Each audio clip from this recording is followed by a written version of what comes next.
శాకాహారి 2 hours 26 minutes run టైమ్తో థియేటర్స్లో కన్నడలో release అయ్యి పాజిటివ్ టాక్ వచ్చిన ఈ సినిమా ఇప్పుడు కన్నడతో పాటు ఓన్లీ తెలుగులోనే ప్రైమ్ వీడియోలో స్ట్రీమ్ అవుతుంది. ఇక సినిమా చూసాక నాకైతే కొత్తగా బాగానే థ్రిల్లింగ్గానే ఉంది, కానీ ఎగ్జాక్ట్గా ఎలా అనిపించిందంటే స్టార్టింగ్ 15 minutes చూసి భగవంతుడా నా పని అయిపోయింది అనుకున్నా, అక్కడే అసలు పాయింట్ స్టార్ట్ అవుద్ది. ఇక అక్కడి నుండి ఫ్లాష్ బ్యాక్ ఒక 40 minutes సూపర్గా వెళ్ళింది. మళ్ళీ అక్కడి నుండి దృశ్యం మూవీలా ఉంటుందేమో అనుకున్నా, బట్ చివరి 25 minutes మిగిలిందన్నంత వరకు ఎటువంటి ఇంప్రూవ్మెంట్ లేకుండా ఫ్లాట్గా వెళ్ళింది. మళ్ళీ లాస్ట్ 25 minutesలో రివీల్ అయ్యే ట్విస్ట్లు అండ్ కంక్లూజన్ అయితే క్లవర్ రైటింగ్స్ అని అనిపించాయి. సాటిస్ఫైయింగ్ థ్రిల్లర్నే కానీ కంప్లీట్లీ ఎంగేజింగ్ ఫిల్మ్ అని చెప్పను, బట్ ఓవరాల్గా బాగుంది. నెట్ఫ్లిక్స్లో జానే జాన్ అని ఒక మూవీ ఉంటుంది కరీనా కపూర్ గారిది, కొంచెం దానికి సిమిలర్గా అనిపించింది ఈ ఐడియా. ఇంకా క్లియర్గా స్పాయిలర్స్ లేని అనాలిసిస్ కోసం ప్లస్ అండ్ మైనస్ పాయింట్స్ చూడండి, ఇంకా లాస్ట్లో రేటింగ్ కూడా, అప్పుడు ఐడియా వస్తుంది మీకు అసలు చూస్తే ఎందుకు చూడాలి లేదంటే ఎందుకు చూడకూడదని. ఫ్యామిలీతో చూడొచ్చా అంటే స్టార్టింగ్లో సినిమా ఓపెన్ అవ్వడమే ఎవరినో ముక్కలుగా నరికి చంపి కట్టెల పొయ్యిలో కాలుస్తున్నట్టు చూపిస్తారు. అసలు ఏమైంది, ఎవరిని చంపారు, ఏం జరిగింది అనేది స్టోరీ లైన్ కూడా. సో ఈ సీన్స్ పర్లేదు అనుకుంటే, ఇలాంటి వైలెంట్గా ఉన్న సీన్స్ పర్లేదు అనుకుంటే చూడొచ్చు. ప్లస్ పాయింట్స్ ముందుగా చెప్పినట్టు మొదటి 15 minutes అయిపోయిన తర్వాత అప్పుడు వచ్చే ఒక ఇంట్రెస్టింగ్ ఫ్లాష్ బ్యాక్, ఇంకా చివరి 25 minutes ఎక్సలెంట్గా థ్రిల్లింగ్గా ఉంటుంది.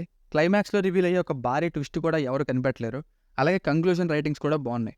ఈ సినిమా మెయిన్ లీడ్ అయిన 59 years ఓల్డ్ యాక్టర్ అయిన రంగయాన రఘు గారికి పెద్ద ఫ్యాన్ అయ్యా ఆయన పర్ఫార్మెన్స్ చూసి.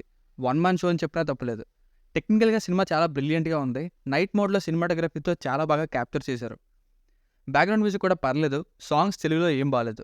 మైనస్ పాయింట్స్ ముందే చెప్పాను కదా స్టార్టింగ్లో, ఆ ఫ్లాష్ బ్యాక్ 40 minutes ఇంకా లాస్ట్ 25 minutes అంటే అరౌండ్ 1 hour అనుకోండి, అది తీసేస్తే మిగతా 1 hour 20 minutesలో ఒక 15 minutes అక్కడక్కడ పర్లేదు, కానీ మిగతా టైం అంతా ఒక టెన్షన్ ఉండదు, థ్రిల్స్ ఉండవు, ఎదురు చూస్తూనే ఉంటాం. ఓ ఇంత క్రైమ్ జరిగిందంటే ఖచ్చితంగా ఏదో ఒకలాగా బుక్ అవుతారు అది ఇది అన్నట్టు, కానీ అదే ఉండదు.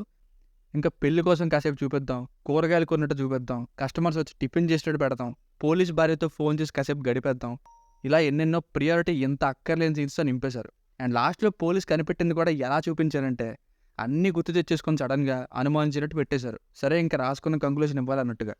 సో ఫైనల్గా మూవీకి వర్డిక్ట్ ఏంటంటే ఇది ఒక థ్రిల్లర్నే, అలానే అర్థం చేసుకోవడానికి ఎటువంటి కాంప్లెక్సిటీ ఉండదు. తెలుగు డబ్బింగ్ కూడా బాగానే ఉంది, బట్ తెలుగు సాంగ్స్ బాగాలేదు. సింపుల్గానే అర్థమవుతుంది సినిమా, కానీ బోల్డ్ అంత రన్ టైంని నార్మల్ థింగ్స్ని చూపించడానికి వాడారు. దానికి ఇంకా బాగా థ్రిల్ ఫ్యాక్టర్ని యాడ్ చేసి ఇంకా థ్రిల్లింగ్గా స్టోరీ టెల్లింగ్ ఉంటే ఇంకా బాగున్నాం.